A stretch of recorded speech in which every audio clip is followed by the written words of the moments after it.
In this video, we're going to take a look at the denoising finally.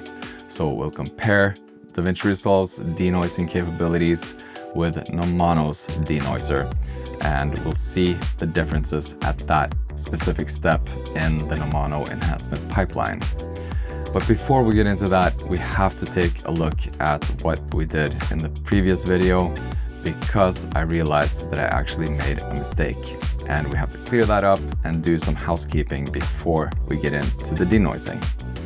So if you haven't seen the previous videos, you can click the link shown on the screen right now, somewhere around here, or else you can find them in the description below. Either way, check out the other videos before you start watching this one, so you're fully up to speed on all the steps in the enhancement pipeline before we get to the denoiser. Anyway, let's jump into DaVinci Resolve and get started.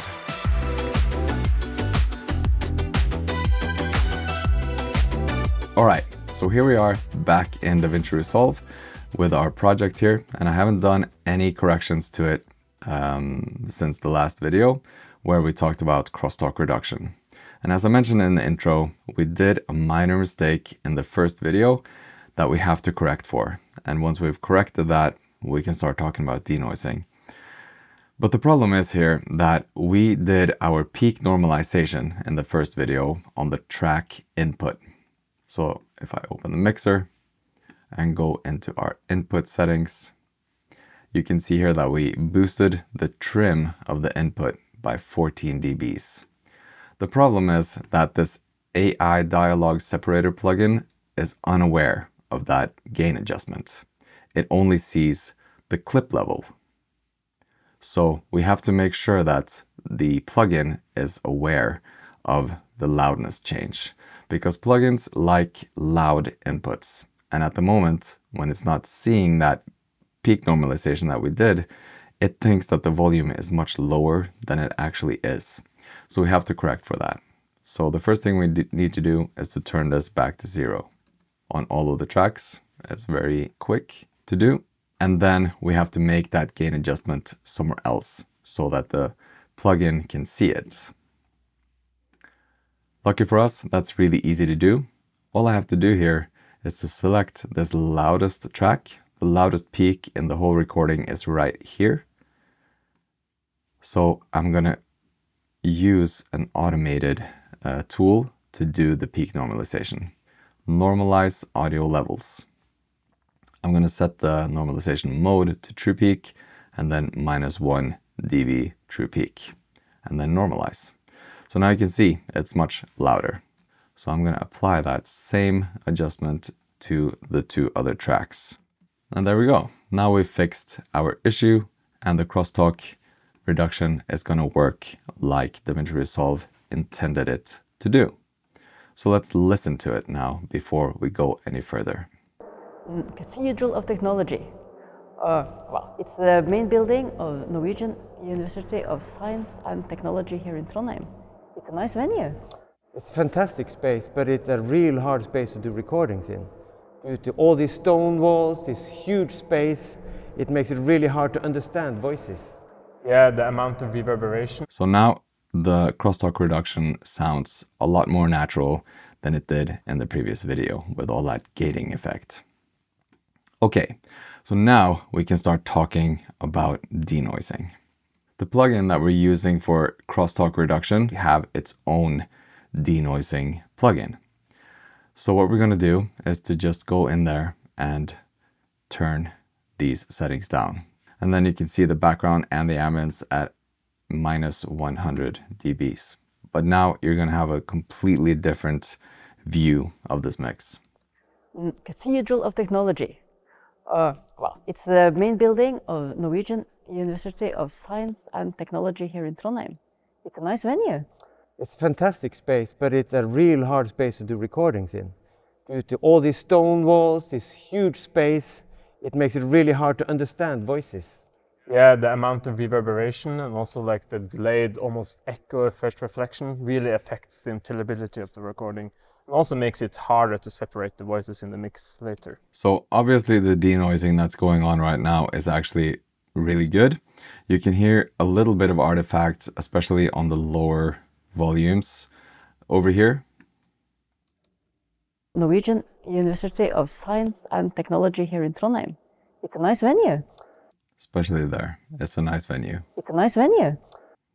So it sounds a little bit filtered, almost like they've cut out some of the high frequencies in the voices. Another issue is that if you had some reaction sounds in here, you would have to go in and put even more automation to bring those sounds back in. Okay, so let's go over and just review what Nomono sounds like right after the crosstalk reduction over here. Cathedral of Technology. Well, it's the main building of Norwegian University of Science and Technology here in Trondheim. It's a nice venue. Sounds a lot more natural. You maintain a lot more of that reverb and the background noise. It's not filtering the background noise as much. So it's actually been able to kind of surgically separate the dialogue tracks from the background noise without filtering it too much. And that's why it sounds so natural. And if we listen to just the ambience of this track, so whatever's left after the crosstalk has been removed,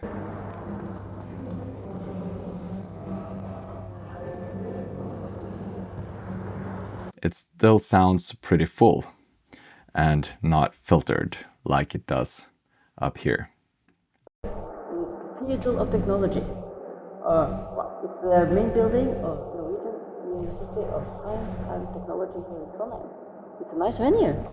So you can hear that not only is the crosstalk still a lot more present, but the background noise and the ambience is a lot more affected by the processing compared to the Nomono processing over here.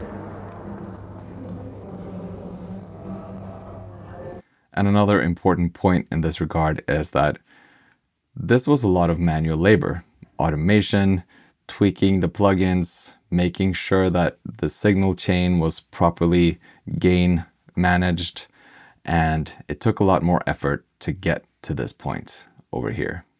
With Nomono, you're just clicking one button and you get results like this. Cathedral of Technology. Well, it's the main building of... It sounds a lot more natural than the DaVinci Resolve plugins does. So this is after the Nomono's denoising. And just wait till you hear what this sounds like. Cathedral of Technology.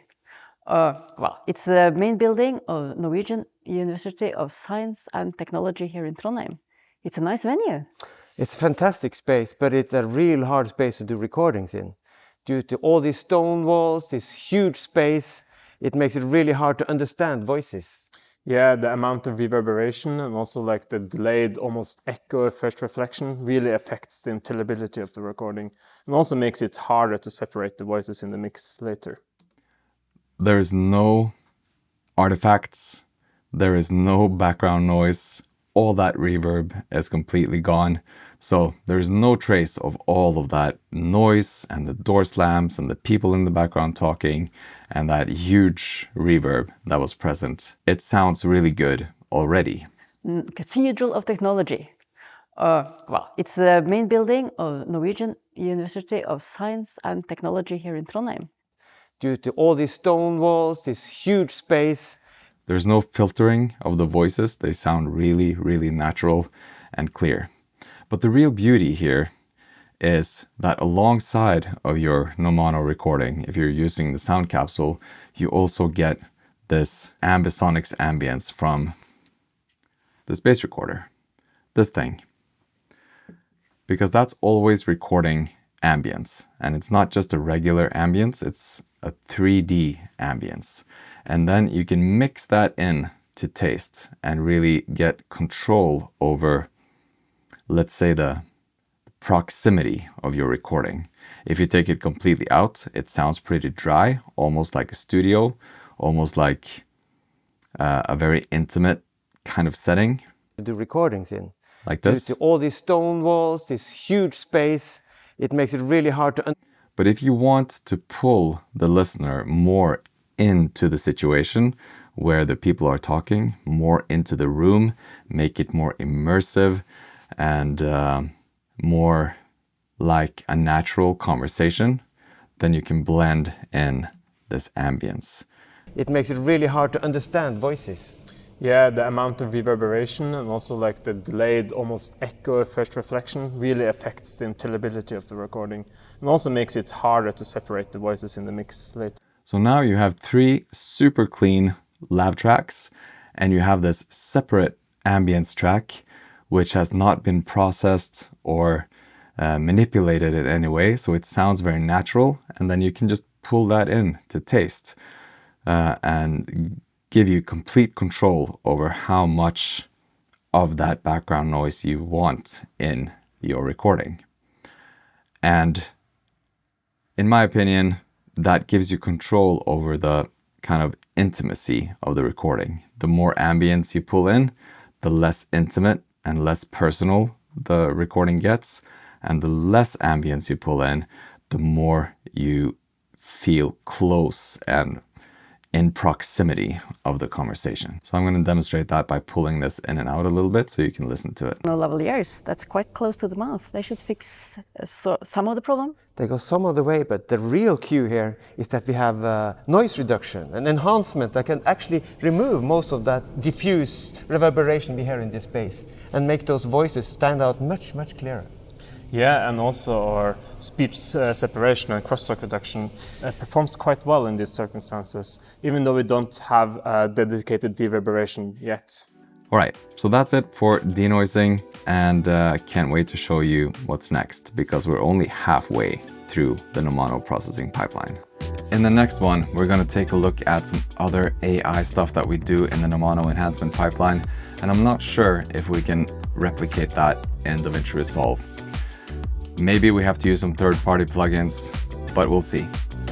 Anyway, I'll see you in the next one.